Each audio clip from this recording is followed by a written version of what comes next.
Bonjour. Dans cette vidéo, nous allons voir comment créer son propre composant. Ceci afin d'espérer pouvoir y dessiner plus tard, ce que nous étudierons dans les vidéos qui suivent. Pour créer un composant, la méthode ou la technique est relativement simple. Il suffit d'utiliser ou de sous-classer un composant déjà existant.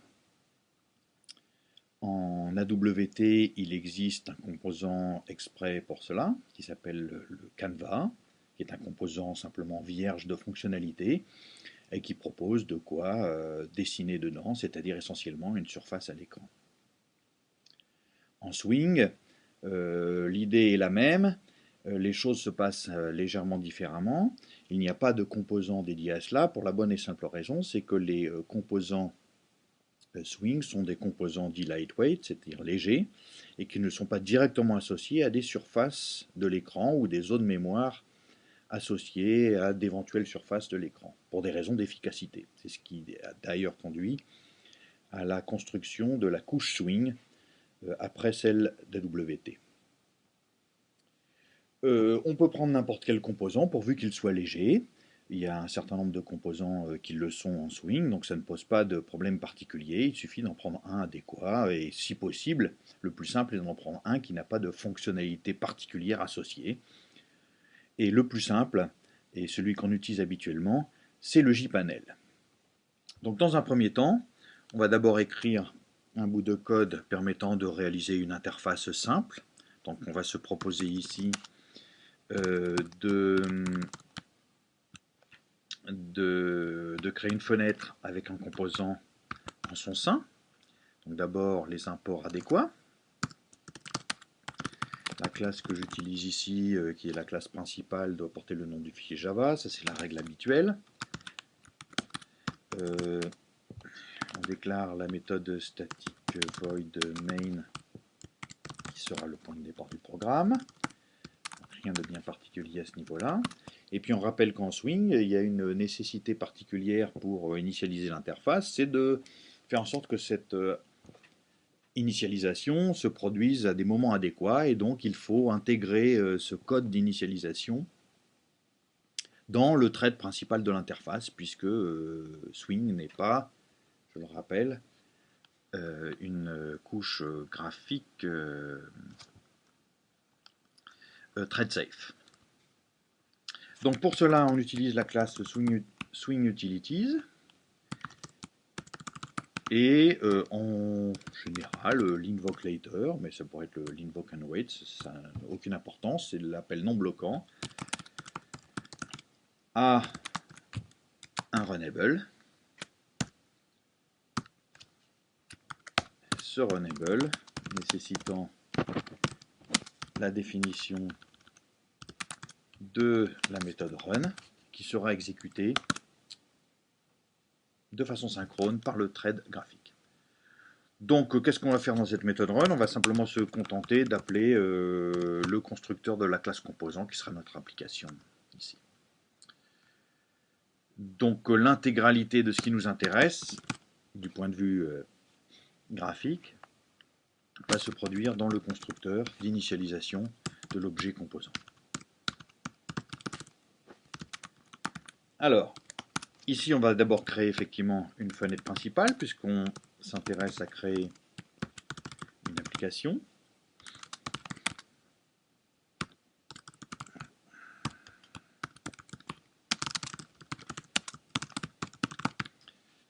Voici.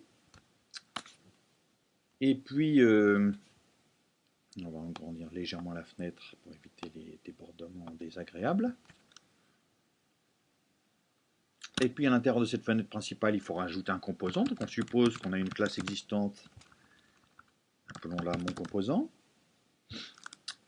Cette classe sera créée dans un petit moment, mais supposons qu'on la connaisse, donc que ce soit un composant correct de Swing. On va l'instancier. On va supposer pour l'instant qu'il n'y a pas de constructeur particulier pour la classe mon composant.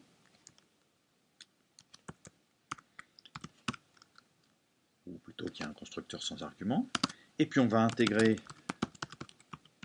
ce composant dans la hiérarchie de la fenêtre principale. Donc si c'est un composant ordinaire, on le manipule de la façon suivante. On récupère le panneau dédié au contenu de la fenêtre principale, par getContentPane, et puis on utilise la méthode add permettant de rajouter à cette hiérarchie un composant swing. Ceci fait, il nous faut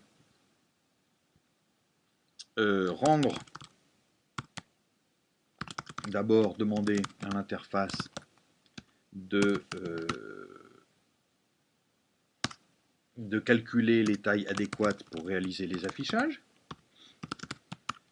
et puis de demander à l'interface de réaliser effectivement les objets pairs sur le système graphique hôte, donc en rendant simplement visible la fenêtre principale. L'autre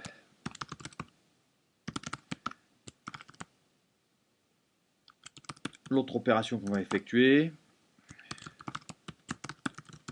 c'est celle consistant à paramétrer la fenêtre principale de telle sorte que quand on la ferme, on quitte l'application. Donc ça se réalise en faisant un appel à cette default close operation qui permet de contrôler quelle sera l'opération qui sera associée effectivement à la fermeture de la fenêtre principale. Et ici, c'est simplement un appel à system exit qu'on souhaite. Donc ça terminera effectivement l'application. Alors, il nous faut maintenant, évidemment, pour que ceci fonctionne, il nous faut créer la classe mon composant, et ceci s'effectue de façon extrêmement simple, en sous-classant une classe existante de swing. Donc on va en prendre une, et habituellement on prend JPanel, c'est celle qui comporte le moins de fonctionnalités internes, et puis c'est d'une certaine façon une habitude. Mais toute autre classe serait tout aussi adéquate. Donc rien besoin de plus que de déclarer le fait que mon composant étant la classe JPanel. Ceci devrait suffire à obtenir l'effet voulu. Il nous suffit maintenant de compiler ce code. On marquera l'emploi ici de l'option permettant de sélectionner le type d'encodage pour les caractères. L'idée qu'on utilise ici des caractères accentués dans le code, et Max précise ici qu'on est en mode UTF-8, et donc on précise que le code contient des caractères accentués de type UTF-8 afin qu'ils apparaissent correctement, notamment à l'exécution. Donc on va compiler composant.java, pas d'erreur produite, il nous suffit d'exécuter le code correspondant pour observer ce qu'il se produit. Alors ce qui se produit n'est pas très surprenant, on a simplement une toute petite fenêtre ici, qui correspond exactement à ce qu'on a demandé. Elle est minuscule simplement parce qu'effectivement le pack nous indique, donc l'appel à la méthode pack de la fenêtre principale, nous indique de simplement calculer la taille minimale. Et comme le panel ici n'est pas paramétré de façon particulière, d'abord, même quand on a grandi, on ne voit rien de particulier, puisque le panel, il nous est impossible actuellement de le distinguer du fond de la fenêtre principale, mais pourtant, il existe bien. En tout cas, on a réussi à créer un composant, et c'est pas étonnant, puisqu'on a sous-classé la classe JPanel sans rien rajouter, sans rien redéfinir, et donc ça se comporte exactement comme actuellement comme un JPanel. Donc on va modifier déjà dans un premier temps le composant, de telle sorte que il apparaisse avec une taille adéquate. Alors si on imagine que notre composant sera utilisé par exemple comme une zone de dessin, donc si on veut réaliser un logiciel de dessin, il y a bien une zone dans laquelle on veut dessiner, que cette zone a une certaine taille à l'écran, eh bien il faut que ce composant puisse répondre un certain nombre de critères et notamment qu'il indique à l'interface graphique. On étudiera ça plus tard quand on étudiera les layouts. Mais il faut qu'il réponde à un certain nombre de protocoles puisque de temps en temps, l'interface graphique interrogera les composants pour savoir quelle est la taille qui leur semble nécessaire